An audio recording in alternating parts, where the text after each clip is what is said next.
Tuan-tuan dan puan-puan, saya nak tanya kamu, siapa yang perlu letak jawatan dalam Barisan Nasional dan di dalam UMNO?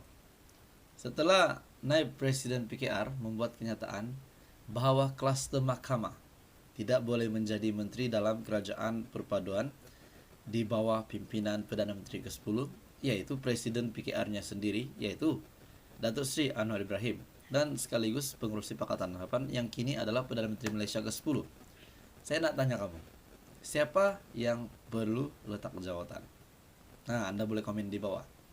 Jadi hari ini, satu berita daripada pimpinan tertinggi top 5 UMNO daripada biharian.com. Kenyataan hari ini, tiada siapa perlu letak jawatan melalui kenyataan ini daripada biharian.com. Tiada keperluan untuk mana-mana pemimpin UMNO dan Barisan Nasional, termasuk Datuk Seri Dr. Ahmad Zahid Hamidi, meletakkan jawatan susulan prestasi buruk parti itu pada PRU ke-15. Kenapa? Nama yang dinyatakan di sini adalah Presiden UMNO, Presiden Barisan Nasional. Tiada keperluan untuk mana-mana pemimpin UMNO dan Barisan Nasional, termasuklah Datuk Seri Ahmad Zahid Hamidi, meletakkan jawatan susulan prestasi buruk Barisan Nasional dalam sejarah terburuk untuk pilihan raya umum di Malaysia setelah kalah sehingga hanya mampu menang 30 kerusi. Sebaliknya, Setiausaha Agung UMNO, Datuk Seri Ahmad Maslan, berkata semua pihak termasuk pucuk pimpinan parti, bahagian dan cawangan perlu muhasabah diri dan merapatkan kembali hubungan susulan kekalahan dalam PRU 15. Kalau hendak disuruh letak jawatan, ramai yang perlu letak jawatan. Ini termasuklah ketua-ketua pusat daerah mengundi PDM yang kalah teruk, yaitu mencecah lebih 7.000 PDM seluruh Malaysia. Selain daripada itu, tuan-tuan dan puan-puan, semua pengurusi perhubungan UMNO dan Barisan Nasional Negeri, ketua pemuda, ketua wanita, dan ketua puteri yang tidak dapat tarik pengundi muda juga perlu letak jawatan. Maka berapa ramai yang perlu letak jawatan? Oleh itu, jangan ada sesiapa pun yang letak jawatan. Sebaliknya, kita semua perlu muhasabah atas apa yang berlaku pada PRU 15, katanya. Beliau juga berkata demikian pada sidang media selepas majlis doa selamat dan dialog bersama akar umbi di UMNO di Benut. Dalam keputusan pilihan raya umum ke-15 yang diumumkan minggu lalu, BN hanya menang 30 kerusi parlimen. Berdasarkan keputusan resmi SPR, beberapa kerusi yang dimenangi UMNO dalam PRU 14 lalu tewas dan beralih ke Perikatan Nasional. Dalam pada itu, Ahmad yang menang kerusi Parlimen Pontian pada PRU ke-15 menyarankan supaya setiap bahagian UMNO di seluruh negara menganjurkan sesi penerangan dan dialog bagi memberikan penjelasan keputusan Barisan Nasional menyertai kerajaan perpaduan. Jadi maksudnya pada PRU 14 kerusi yang dimenangi Barisan Nasional pula telah ditawan dan telah ditakluki oleh Perikatan Nasional pada PRU 15. Berdasarkan keputusan rasmi SPR, beberapa kerusi yang dimenangi UMNO dalam PRU 14. Maafkan saya, bukan 14 kerusi ya. Beberapa kerusi yang dimenangi UMNO dalam PRU 14 yang lalu tewas dan beralih ke Perikatan Nasional. Kita secara berterus terang perlu menyatakan apa yang patut dikatakan, kata Ahmad Maslan. Saya harap sesi penerangan seumpama ini dapat dilakukan UMNO bahagian seluruh negara. Jadi tugas Anwar adalah salah satu tanggung jawab yang besar adalah untuk salam sejahtera Malaysia, salam sejahtera tuan-tuan dan bapak semua. Kepada Anda yang di luar sana yang sudah sentiasa bersama di dalam channel ini, janganlah lupa tekan subscribe supaya kamu tahu info-info yang update daripada channel ini. Tuan-tuan dan puan, saya nak berkongsi dengan kamu hari ini satu kenyataan daripada Datuk Seri Anwar Ibrahim.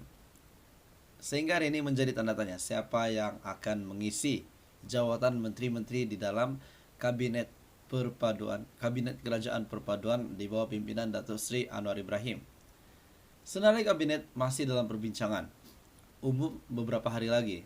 Nah, jadi masih belum ada menteri-menteri yang akan dibagi senarai hari ini untuk jawatan siapa yang akan menjadi menteri di bawah Kabinet Kerajaan Perpaduan.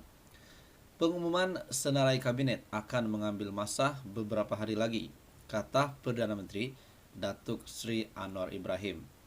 Ini karena beliau tidak mahu melantik menteri dengan tujuan untuk memberi ganjaran secara berlebihan. Anwar berkata, perbincangan untuk melantik menteri turut sedang dilaksanakan bersama Parti Gabungan Pakatan Harapan. Ia masih dalam perbincangan. Dalam beberapa hari lagi, insya Allah kita akan mengemukakan cadangan tersebut, kata Perdana Menteri. Jadi tuan-tuan dan puan-puan, kita masih menantikan siapa yang akan menjadi menteri-menteri di dalam Kabinet Kerajaan Perpaduan. Dalam pada itu tuan-tuan dan puan-puan, setelah kenyataan daripada Perdana Menteri berkenaan dengan pengumuman Kabinet baru di bawah pimpinan Perdana Menteri, daripada biharian.com juga, speaker bincang dengan Perdana Menteri Anwar Ibrahim tarik pembukaan Parlimen ke-15 yang Dipertua Dewan Rakyat Tan Sri Azhar Azizan Harun berkata beliau akan berbincang dengan Perdana Menteri Datuk Sri Anwar Ibrahim mengenai tarik pembukaan persidangan Parlimen ke-15 dalam masa terdekat. Beliau menjangkakan persidangan pertama Parlimen selepas pembentukan kerajaan baru diadakan pada bulan hadapan. Saya rasa perhatian utama sekarang ialah bagi pembentangan bajet mini bagi menjamin operasi negara berjalan lancar bagi tahun Januari 2023. Jadi ia perlu persidangan, perlu dibuat sebelum tahun baru 2023, katanya. Beliau berkata demikian kepada pemberita selepas istiadat pengurniaan surat cara pelantikan dan mengangkat sumpah jawatan dan setia serta sumpah simpan rahasia sebagai Perdana Menteri ke-10 di Istana Negara. Anwar Ibrahim yang mengangkat sumpah sebagai Perdana Menteri ke-10. Bekas Perdana Menteri Datuk Sri Ismail Sabri Yaakob sebelum ini dilaporkan berkata, satu sesi sidang khas Parlimen perlu diadakan bagi membentangkan belanjawan khas atau mini bajet 2023 antaranya untuk membayar gaji penjawat awam sebelum 31 Disember. Bajet 2023 dibentangkan pada 7 Oktober lalu oleh Menteri Kewangan pada ketika itu, yaitu Tengku Datuk Sri Tengku Abdul Aziz. Tengku Datuk Sri Zafrul Tengku Abdul Aziz dengan peruntukan keseluruhan berjumlah 372.3 bilion. Manakala Parlimen dibubarkan 3 hari selepas itu bagi memberikan laluan kepada pilihan raya umum ke-15 diadakan. Jadi speaker bincang dengan Perdana Menteri Anwar Ibrahim tarik pembukaan Parlimen ke-15 adalah untuk perbincangan mini budget mini untuk persediaan tahun baru tahun hadapan, yaitu Januari 2023 yang tidak beberapa bulan lagi akan sampai.